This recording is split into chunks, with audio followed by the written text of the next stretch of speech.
अस्सलामुअलैकुम व्यूअर्स, आप देख रहे हैं एमवाईके स्पोर्ट्स और मैं हूं आपकी होस्ट अनहर मोइन और मेरे साथ आज मौजूद है हमजा अब्बासी और हम थोड़ी सी बात करना चाह रहे हैं रिगार्डिंग पीसीबी और आने वाली आईसीसी चैंपियंस ट्रॉफी के हवाले से, डोमेस्टिक क्रिकेट के हवाले से। और भारत का जो एक नारा बज रहा है कि हमने नहीं आना पाकिस्तान, तो क्या सूरत हाल वाज़ह होगी, यही जानते हैं हम सीनियर एनालिस्ट हमजा अब्बासी से। अस्सलाम वालेकुम। वालेकुम सलाम। सर क्या हाल है आपके? ठीक है सर। क्या सूरत हाल नजर आ रही है? क्या ड्रामा लगाया हुआ भारत ने? कितना गुस्सा आ रहा है या समझ रहे हैं कि भारत जो कर रहा है ठीक कर रहा है?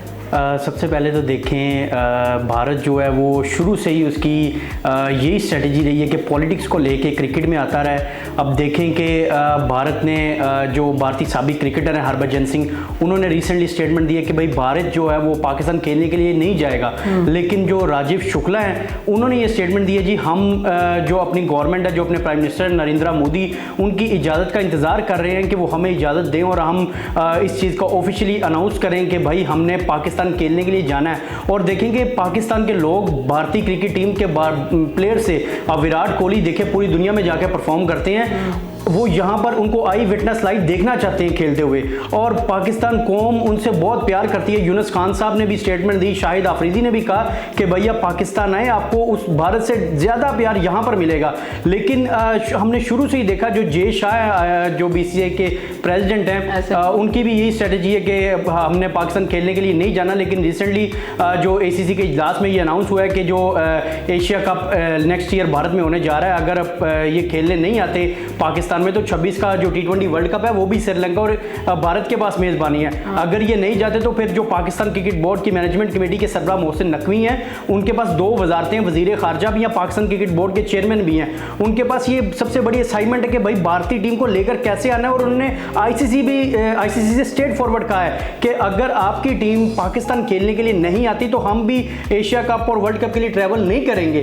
तो ये स्टेप इनको लेना पड़ेगा, क्योंकि लास्ट ईयर भी जो एशिया कप हुआ उसमें भी हाइब्रिड मॉडल जो है वो उसके तहत जो है भारत ने अपने मैचेस श्रीलंका में खेले। लेकिन ये आईसीसी का इवेंट है, भारत को आना पड़ेगा। अगर भारत नहीं आता, सपोज हम इमेजिन करते हैं कि नहीं आता, तो फिर उसकी जगह श्रीलंका जो है वो 8वीं टीम के तौर पर जो है वो शमूलियत इख्तियार करेगी। हरभजन सिंह की अगर आपने बात की है तो उसके हवाले से शेब अख्तर साहब के जवाब उसको बड़े प्यारे गए हैं कि जब तुम पाकिस्तान आए थे, पाकिस्तान से फ्री चीजें भी लेकर गए हो, प्यार भी लेके गए हो, मोहब्बत भी लेके गए हो, यहाँ पे तो तुम्हें कहीं दहशतगर्दी नजर नहीं आई है। तो उसके बाद उसका वो खास जवाब हमें नजर नहीं आया। और दूसरा, जो भारतीय मीडिया कहने लगा हुआ था जी जे शाह ने फिर सदर बन जाना है, आईसीसी चैंपियंस ट्रॉफी नहीं होनी, ये किस ख्वाबो ख्याल में है, तो वो तो अब हमारे मोहसिन नकवी साहब उस वजारत के लिए भी अपॉइंट हो रहे हैं। देखें, शुरू से ही जो है ना भारतीय मीडिया जो है वो शुरू से ही गलत ही रिपोर्ट करता रहा और झूठ करता रहा। और ये उनका कसूर नहीं है, ये उनकी गवर्नमेंट उनको कहती है कि भाई आप करें, नेगेटिव दिखाएं पाकिस्तान को। वीरेंद्र सहवाग का मैं इंटरव्यू सुन रहा था, उन्होंने कहा कि जब मैं पाकिस्तान का लास्ट टाइम जब मैंने टूर किया, मेरी शादी थी, वो कहते कि मैं पेशावर के जब बाजार में गया तो वहां पर मेरे से किसी ने पैसे नहीं लिए, मैंने जितनी शॉपिंग की मुझे फ्री करवाई। मतलब इस हद तक लोग प्यार करते हैं उनसे। लेकिन देखेंगे अब जे शाह जो है उनकी स्ट्रेटजी ये है कि भाई भारत ने पाकिस्तान नहीं जाना। लेकिन अगर आप यही सोच के कहते हैं कि भाई हमने पाकिस्तान के साथ नहीं खेलना तो ना खेलें, अब ये कहते हैं कि हमने पाकिस्तान के साथ खेलना भी है और पाकिस्तान में जाकर खेलना भी नहीं है। और भाई ऐसा नहीं होता। अब ऑस्ट्रेलिया और इंग्लैंड एशेज है, कितनी उनकी आपस में चैलेंजिंग मैचेस होते हैं, लेकिन वो दोनों एक दूसरे के मुल्क में आते हैं। हर साल एक दफ़ा ऑस्ट्रेलिया जाता है, फिर इंग्लैंड आता है, फिर ऑस्ट्रेलिया जाता है, वो एशेज करवाते हैं। आप भी बायलैटरल सीरीज करवाएं, पाकिस्तान आए, पाकिस्तान टीम भी भारत जाए। और मोहसिन रजा नकवी साहब ने भी ये कहा है कि अगर हम भारत को दावत देते हैं, अगर वो वर्ल्ड कप खेलने के लिए, चैंपियंस ट्रॉफी खेलने के लिए पाकिस्तान आते हैं, तो हम नेक्स्ट ईयर बायलैटरल सीरीज के लिए भी भारत जाएंगे, एशिया कप खेलने भी जाएंगे। और अगर आप ये कह दें कि भाई भारत ने जाना ही नहीं है, तो ऐसा मुमकिन नहीं है। आईसीसी जो है, इंटरनेशनल क्रिकेट काउंसिल, उसने एक स्ट्रेटजी के तहत चलना है। और मोहसिन रजा नकवी ने उनको स्ट्रेट फॉरवर्ड कहा है कि हमने ना भारत को कहना है ना उनको आमादा करना है पाकिस्तान आने के लिए। ये आपका काम है, आपका इवेंट है, आप नहीं कर रहे हैं। पाकिस्तान क्रिकेट टीम को भारत में कितने थ्रेट्स हैं। 2016 का जो वर्ल्ड कप हुआ, वहां भारत में चेन्नई के वेन्यू पे पाकिस्तान क्रिकेट टीम पर बोतलें मारी गई क्राउड की जानिब से। लेकिन फिर भी हम खेलने लास्ट ईयर वर्ल्ड कप गए वहां पर और बहुत प्यार मिला। बाबर आजम ने कहा कि ये हमें ऐसा लगा कि हमारा दूसरा होम ग्राउंड है। माशाल्लाह से इतना होम ग्राउंड उनको लगा कि खेल भी नहीं सके, इतने मोहब्बत में डूब गए थे, खेल भी नहीं सके थे। देखिए वनडे क्रिकेट कैसे स्ट्रॉन्ग होगा जब आप डोमेस्टिक के परफॉर्मेंस को, जो लिस्ट ए के प्लेयर्स हैं जो डोमेस्टिक के परफॉर्मर्स हैं, उनको मौका नहीं देंगे। आप चले कारतूस दोबारा वापस ले आएंगे। अब देखेंगे कामरान गुलाम है, उसकी बात करें तो उसकी आप एवरेज देखें ओडीआई में 49-50 की है। अब वो बंदा कब खेलेगा, 28 साल उसकी उम्र हो गई है। उमैर बिन यूसुफ है, उसकी एवरेज देखें आप, कब खेलेगा वो पाकिस्तान के लिए। जब हम डोमेस्टिक स्ट्रक्चर को ऊपर नहीं लाएंगे, डोमेस्टिक के परफॉर्मेंस को चांस नहीं देंगे, तो किसी सूरत भी जो है वो हमारी ओडीआई क्रिकेट बेहतर हो ही नहीं सकती। अच्छा, अभी जो डोमेस्टिक क्रिकेट को थोड़ा सा और अप करने लगे हैं और बहुत सारे मैचेस लेके आ रहे हैं, जैसे प्रेसिडेंट ट्रॉफी डिफरेंट, और उनके उसमें जो कॉन्ट्रैक्ट, जो उनकी तनख्वाहें हैं उनमें भी इजाफा किया गया। 5.5 लाख फर्स्ट कैटेगरी की आ रही है, फिर 4 लाख दूसरी कैटेगरी में आ रही है। तो इसमें ये चीज़ें तो नज़र आ रही हैं हमें, लेकिन ये कि इंटरनेशनल क्रिकेट के लिए उन्हें आपके ख्याल में चांस क्यों नहीं दिया जाता? देखें, सबसे पहली बात यह है कि हिस्ट्री रही है पाकिस्तान क्रिकेट बोर्ड की कि लाइकिंग और डिसलाइकिंग।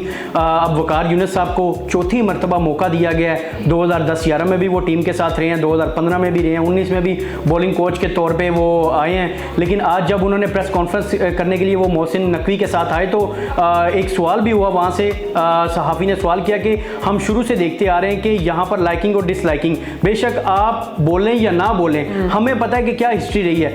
तो उन्होंने बड़ी कॉन्फिडेंस से ये जवाब दिया कि नहीं जी, लाइकिंग और डिसलाइकिंग नहीं होगी, हम कोशिश यही करेंगे कि जो हिस्ट्री है वो हिस्ट्री रहे, हम फ्यूचर में पाकिस्तान के लिए कुछ अच्छा करें। लेकिन मुझे नहीं लगता कि वो कुछ अच्छा करेंगे, क्योंकि देखें कितने प्लेयर्स का कैरियर है जो उनके टेन्योर में कुछ प्लेयर्स टीम से बाहर हुए बगैर किसी वजह के। देखें किसी भी प्लेयर के साथ जब आप ज्यादती करते हैं वो कितनी स्ट्रगल करके ऊपर आता है। पहले वो डोमेस्टिक खेलता है, रीजन खेलता है, लिस्ट ए खेलता है, फर्स्ट क्लास खेलता है, मतलब वो अपनी पूरी स्ट्रगल करके आता है। लेकिन फिर भी अगर आप उसको चांस ना दें, देखें जब तक आप लीग्स, गैर मुल्की लीग्स और रिटायर्ड प्लेयर्स को वापस लाते रहेंगे, कभी भी डोमेस्टिक स्ट्रक्चर आपका, डोमेस्टिक परफॉर्मर आगे नहीं आएगा।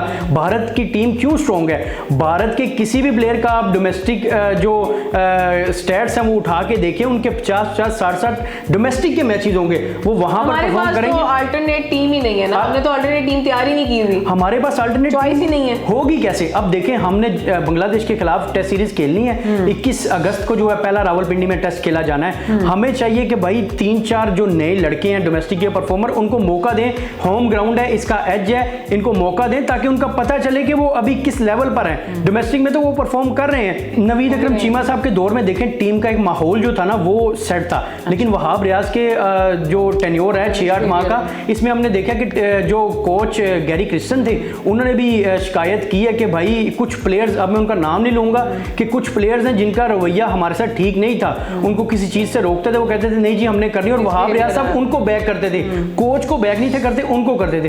तो ये एक बड़ा मेन पॉइंट होता है। देखिए आपने कोच जो होता है ना, उसने टीम को लेके चलना होता है, उसने प्लेयर्स की स्किल्स को पहचानना होता है। अब ये वही गैरी क्रिस्टन है, वही जैसन गिलिस्पी है जिसने ग्रेम स्मिथ को भी कहा था कि अंडर 19 का एक बच्चा, और उसको उठा के उन्होंने साउथ अफ्रीका की टीम का कैप्टन बना दिया था।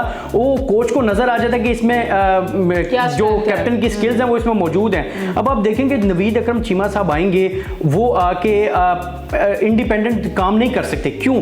यहाँ पर वकार यूनुस साहब ऊपर जो हैं वो पर्सनल एडवाइजर हैं पीसीबी चेयरमैन साहब के, वो तमाम मामला देखेंगे। और आज जो उन्होंने प्रेस कॉन्फ्रेंस की, मोहसिन रजा नकवी साहब ने बहुत से सवालात थे जिनका जवाब उन्होंने देना मुनासिब नहीं समझा, और उन्होंने ये कहा है कि कुछ अहम बैठक हम करेंगे।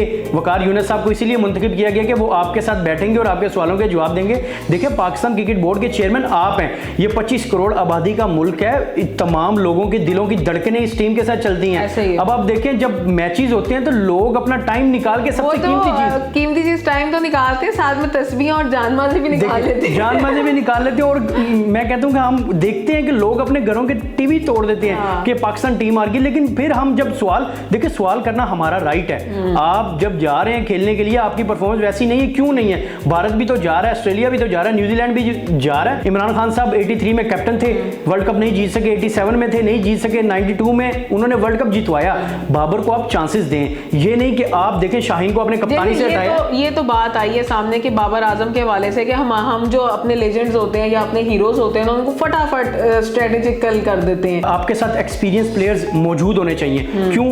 कि ऑन द फील्ड आप डग आउट में बैठ के आप काफ़ी फैसले ऐसे करते हैं जो ग्राउंड में जाके आपके अगेंस्ट चले जाते हैं। वहाँ पर क्या होता है, आपके साथ कोई एक्सपीरियंस प्लेयर मौजूद होते हैं, वो आपको एक ऐसा मशवरा या कोई ऐसी आपको हिकमत अमली बता देते हैं कि वो आपके लिए कारसाज साबित हो जाती है। लेकिन 2023 के वर्ल्ड कप में हमने सरफराज का कहा कि सरफराज को लेकर जाना चाहिए, इमाद को लेकर जाना चाहिए, ओडीआई फॉर्मेट में उनके अच्छे स्टैट्स थे और सरफराज चैंपियंस ट्रॉफी का विनर भी है और उसके पास कप्तानी करने की सलाहियतें भी मौजूद हैं। 11 बायलैटरल T20 सीरीज भी आप उसकी क़यादत में जीते हैं, तो बाबर ने खुद भी उससे सीखा है। लेकिन बाबर की अगर एज अ कैप्टन बात करें तो उसको उस तरह टीम नहीं चुनने दिए, प्लेयर्स नहीं वो चुन सकता, वो अपनी प्लेइंग 11 अपनी मर्जी से नहीं बना सकता, क्योंकि भाई यहाँ पर एक लॉबी है जो लेकर चल रही है। जो बड़ा जोर और शोर से एक आवाज आती है, मोहसिन रजा नकवी साहब पीसीबी के चेयरमैन है, कख नहीं पता क्रिकेट का, जिसकी वजह से वो हालांकि वो बड़े लेवल के फैसले कर रहे हैं और बड़ा अपने साथ टीम को मैनेज कर, एक अच्छा रेवेन्यू लेके आ, स्टेडियम्स को अपग्रेड कर, लेकिन उनके ऊपर से ये ठप्पा नहीं हट रहा क्योंकि आपका जो क्रिकेट से कोई ताल्लुक नहीं, आप इधर बैठ के कर क्या रहे हैं। तो और अभी वो आगे ACC के जो है वो सदर के तौर पे भी आगे आ रहे हैं। अब जो नई न्यूज़ है, क्या देखते हैं कि ये कहना उनके लिए राइट है या उनके फैसलों के ऊपर मीन के कोई ऑब्जेक्शन भी नहीं आ रहा, यानी कि जो उनके फैसले देखे जा रहे हैं बड़े बोल्ड हैं, लेकिन ये ऑब्जेक्शन कायम है कि कोई क्रिकेटर ही इस चीज़ को ज़्यादा बेटर मैनेज कर सकता है। क्या कहेंगे इस पर? देखें, सबसे पहले मोहसिन रजा नकवी साहब से आज वहाँ पर भी एक सहाफ़ी ने कहा कि आपके ऊपर सोशल मीडिया पे तनकीद भी होती है कि आपको क्रिकेट का इतना इल्म नहीं है, लेकिन वो उन्होंने 3-4 सेकंड सोच के उन्होंने कहा कि ये आपको वक्त बताएगा कि मेरे पास कितना नॉलेज है और कितना नहीं है। मैं किसी को ये साबित नहीं कर सकता कि मेरे पास इतना नॉलेज है, इतना नहीं है। मैंने किसी को ये अपने आप को साबित करने के लिए मैंने किसी को नहीं बताना। और मोहसिन रजा नकवी साहब ने जो वहाब रियाज साहब को अपॉइंट किया था टीम मैनेजर, उस टेन्योर में जो शॉर्ट टर्म टेन्योर था वहाब रियाज साहब का, टीम की परफॉर्मेंस और टीम की डिसिप्लिन के ऊपर बहुत से सवालात उठाए गए, क्योंकि यहाँ पर बदकिस्मती ऐसी है कि हमारे वसीम खान साहब आए थे जो पीसीबी में अपनी ड्यूटी उन्होंने कुछ अरसे के लिए फ्राई सर अंजाम दिए, इंग्लैंड क्रिकेट बोर्ड में थे, अब वो आईसीसी में काम कर रहे हैं। देखें, वो बंदा बाहर से पढ़ के आया था और कुछ हमारे सहाफ़ी थे, उनमें सीनियर जर्नलिस्ट अब्दुल माजिद भट्टी साहब थे और कुछ और थे जिनका मैं नाम नहीं लेना चाहता, लेकिन उन्होंने उनको रहने नहीं दिया, उनको वैसे ही हवा में उड़ा दिया जाता था। लेकिन उनके टेन्योर में जो काम हुए और अब जो हो रहे हैं, आप इसका बैलेंस निकाल लें, आपको पता चल जाएगा कि उस दौर में क्या क्या इकदाम हुए, क्या क्या काम हुआ और अब क्या हो रहा है। लेकिन मोहसिन रजा नकवी साहब को ये सोचना चाहिए, जो वकार यूनुस साहब को उन्होंने मुंतखब किया है, हाँ। ये 3 मरतबा पहले भी आ चुके हैं, इनके 3 मरतबा पहले जो कारकर्दगी रही उसकी बुनियाद पर लाया गया है या फिर इनको किसी के कहने पर लाया गया है, या वही बेहतर बता सकते हैं। लेकिन वसीम अकरम साहब को भी ये ऑफर दी गई थी। अब फाख्ता हमें यह भी बताती है कि वसीम अकरम साहब को भी ऑफर दी गई थी, लेकिन वसीम अकरम साहब ने कहा कि मैं अपने मुल्क की खिदमत के लिए वैसे मैं हाजिर हूं, लेकिन पीसीबी में मैं कोई फराइज नहीं जा, क्योंकि देखें यहाँ पर क्रिटिसिज्म बहुत है। आपकी एक छोटी सी गलती की वजह से आप 15 मैचेस लगातार जीत जाएं, आप एक मैच बुरे तरीके से हार जाएं, आपके यही फैंस, देखिए फैंस को तो राइट है, लेकिन आपके जर्नलिस्ट ही आपको नहीं जीने देते। वो कहते हैं भाई ये हुआ तो हुआ क्यों, मुझसे वैसे खिदमत ले लो, हाँ। मुझे सीखना दो। देखिए अब देखेंगे नवीद अकरम चीमा साहब की जो बात है उससे बड़ी खुशी है, क्योंकि वो एक उनको सेंस भी है कि किस तरह टीम को लेकर चलना है और क्या मामला है। ये भी एक अच्छा फैसला मोहसिन रजा नकवी साहब का, बिल्कुल ऐसे ही है, ठीक है ना, कि जो वो मैनेजिंग लेकर आ रहे हैं वो सोच के लेके आ रहे हैं कि जिन्होंने पहले अच्छे काम किए हैं उनसे काबू हो जाती है टीम और वो एक डिसिप्लिन मैनेज कर लेते हैं। तो अच्छा लगा सर आपके साथ बात करके, और इंशाल्लाह मजीद तज्जिए, मजीद न्यूज़ आप सबको मिलती रहेंगी MYK स्पोर्ट्स पे। दीजिए अनहर मोइन को इजाज़त, अल्लाह निगहबान।